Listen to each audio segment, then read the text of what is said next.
English speaking শেখার number 1 অভ্যাস হচ্ছে প্রতিদিন সকালে অথবা রাতে ঘুমানোর আগে 20 minute English listening and repeating practice করবেন। তার মানে হচ্ছে ছোট্ট একটা ইংলিশ কন্টেন্ট নেবেন, ভিডিও অথবা অডিও, সেটা এক লাইন শুনবেন, পজ দেবেন, মানে স্টপ করবেন, তারপর লাউডলি সেটা রিপিট করবেন। এভাবে পুরো কন্টেন্টটি শেষ করবেন। আমি বিবিসি 6 মিনিট ইংলিশ প্র্যাকটিস করে থাকি প্রতিদিন। আপনিও চাইলে করতে পারেন। এটা খুবই ইফেক্টিভ।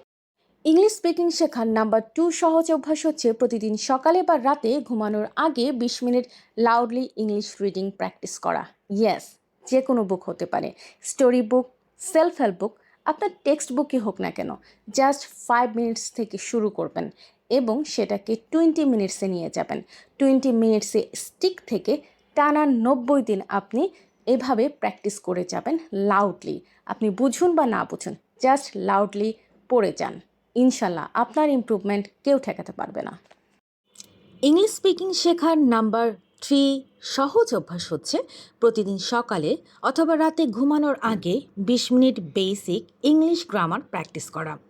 অর্থাৎ আপনি ইংলিশ গ্রামারের বেসিক কিছু সেন্টেন্স স্ট্রাকচার আছে বা স্পোকেন সেন্টেন্স আছে, সেগুলো বারবার রিপিটেডলি পড়বেন এবং কনভারসেশনে ব্যবহার করবেন।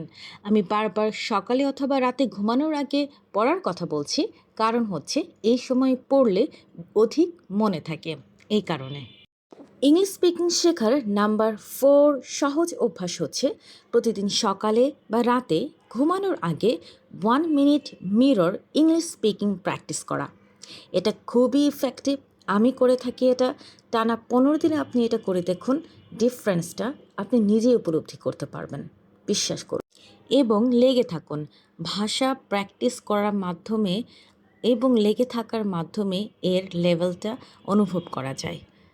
ইংলিশ স্পিকিং শেখার নাম্বার 5 সহজ অভ্যাস হচ্ছে প্রতিদিন সকালে বা রাতে ঘুমানোর আগে 1 minute English speaking recording and share with WhatsApp, Facebook group অথবা ইউটিউবে। এটা আগেরটার মতোই, মিরর প্র্যাকটিসের মতোই, কিন্তু এবার আপনি এটা রেকর্ড করবেন এবং সোশ্যাল মিডিয়ায় দিবেন। এটা খুবই এফেক্টিভ হবে।